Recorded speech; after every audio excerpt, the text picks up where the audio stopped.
आज हमारे election commission of India ने हमारी जो आने वाले पार्लियामेंट्री इलेक्शंस हैं और जो हमारे स्टेट में जो असेंबली कंस्टिट्यूएंसीज जो वेकेट हुई हैं उनका इलेक्शन का शेड्यूल जारी किया है।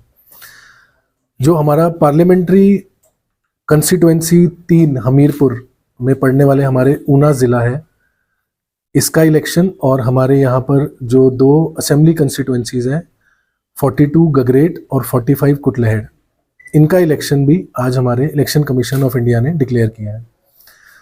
जो इस बार के पार्लियामेंट्री इलेक्शंस हैं वो 7 फेजेस में होंगे और जो हमारे हिमाचल प्रदेश के इलेक्शन हैं जो पार्लियामेंट्री और असेंबली कॉन्स्टिट्यूएंसी के दोनों फेज 7 में होंगे। जो 7वें फेज में ये हमारे इलेक्शन होंगे उनका जो शेड्यूल जारी किया है उसमें हमारी जो नोटिफिकेशन होगी नॉमिनेशन की वो 7 मई 2024 की होगी। जो last date of filing of nomination है वो 14 मई 2024 होगी। जो स्क्रूटनी है वो 15 मई 2024 को होगी। जो last date of withdrawal of candidature है वो 17 मई 2024 को होगी। जो पोलिंग डेट निर्धारित की गई है वो है 1 जून 2024 और हमारे जो काउंटिंग ऑफ वोट्स हैं वो 4 जून 2024 को होगी। जो इलेक्शन कंप्लीट होने की तिथि है वो 6 जून 2024 की निर्धारित की गई है।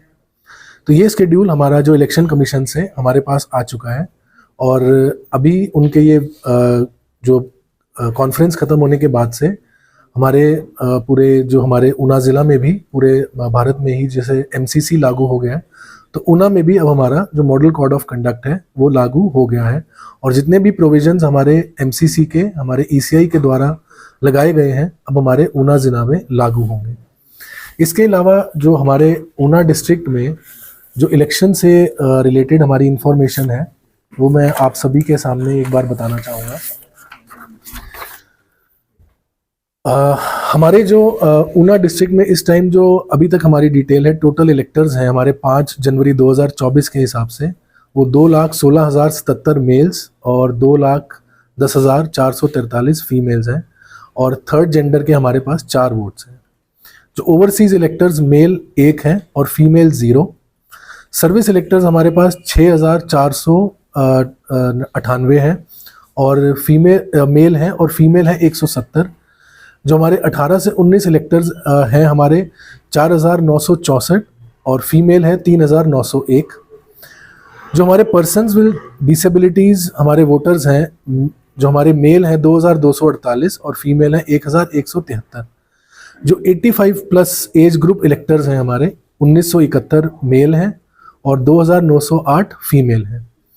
इसके अलावा जो हमारे पोलिंग स्टेशंस हमारे पूरे ऊना ज़िला में हमारी 5 जो असेंबली कंस्टिट्यूएंसीज हैं उनके पोलिंग स्टेशन है 516, जिसमें से हमारे जो 394 जगह पे ये पोलिंग स्टेशंस हमारे मौजूद हैं।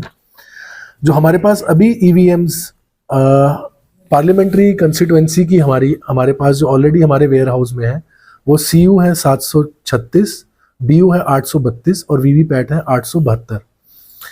इसके अलावा हमारी जो नई ईवीएम्स हैं हमारा नया वेयर हाउस हमने पलखवा में जो स्किल सेंटर है उसको बनाया है, जिसमें जल्द ही हमारे पास नई ईवीएम्स आएंगी जिससे हमने असेंबली कंस्टिट्यूएंसी के इलेक्शन करवाने हैं।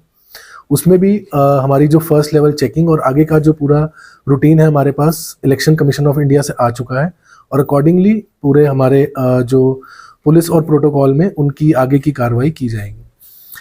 इस बार हमारे इलेक्शन कमीशन ने काफ़ी फैसिलिटीज़ दी हैं जिससे कि हम हमारे जो 85 प्लस वोटर्स हैं और जो हमारे PWD वोटर्स हैं उनको घर से वोट करने की सुविधा दी जाएगी और हमारे जो घर जाकर हमारी जो पोलिंग पार्टीज़ हैं उनसे पोस्टल बैलेट के थ्रू वोट लेंगी और उनको पोलिंग स्टेशन तक लाने ले जाने की और छोड़ने की सुविधा भी प्रोवाइड की जाएगी।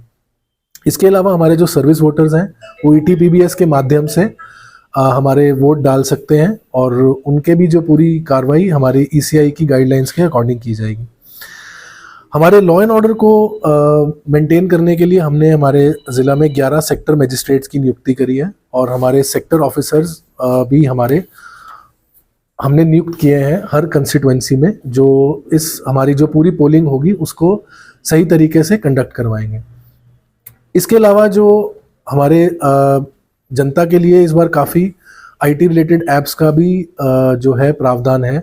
तो इसमें सबसे इम्पोर्टेंट जो सी विजिल ऐप है, जो मैं आप सभी के माध्यम से अपने जो ऊना की जनता से अपील करना चाहूँगा कि जो ये मॉडल कोड ऑफ कंडक्ट है, ये हम सबका हमने मिलकर इंश्योर करना है कि इसका किसी भी तरह से कोई भी उल्लंघन हो तो उसकी जानकारी हमें आप पहुंचाएं, ताकि उसमें हम इमीडिएटली उसमें एक्शन ले सकें और जो भी हमारे गाइडलाइंस है और प्रावधान है उसके अकॉर्डिंग उसमें कार्रवाई करें।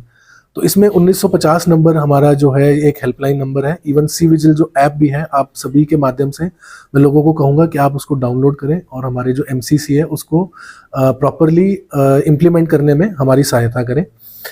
और इसके अलावा जितने भी जो हमारी मीडिया के मॉनिटरिंग कमिटीज़ हैं, और वो सब भी हमने बना दिए। हमारी जो FSTs हैं, SSTs हैं, जो स्टैटिक जो सर्वेलेंस टीम्स हैं, फ्लाइंग स्क्वाड्स हैं, सब लोग हमने ऑलरेडी इनके बारे में नोटिफिकेशन कर चुके हैं।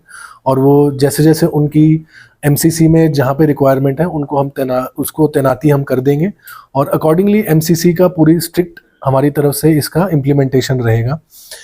और पूरे इस मॉडल कोड ऑफ कंडक्ट के दौरान हमारा जो भी 24 घंटे की हमारी जो रिपोर्टिंग रहेगी, उसमें हमने इंश्योर करना है कि हमारे जो सारे सरकारी कार्यालय हैं उसमें किसी भी तरह का कोई भी पॉलिटिकल जो भी एडवर्टाइजमेंट हो और सब कुछ को हटा दिया जाए।